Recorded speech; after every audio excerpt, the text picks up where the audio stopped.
കളിയിക്കാവിള കൊലപാതകം surgical blade നൽകിയ സ്ഥാപനത്തിനെതിരെ case.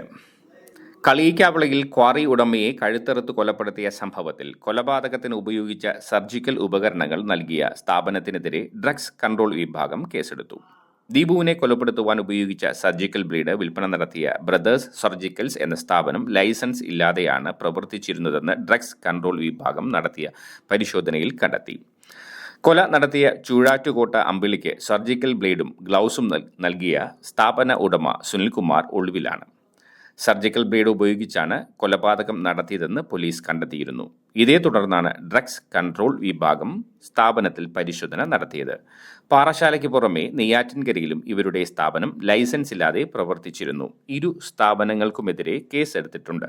സ്ഥാപനത്തിന്റെ പ്രവർത്തനവും നിർത്തിവെപ്പിച്ചു. മെഡിക്കൽ ഉപകരണങ്ങൾ അനധികൃതമായി വിൽപ്പന നടത്തിയതിനാണ് സ്ഥാപനത്തിനെതിരെ കേസ്.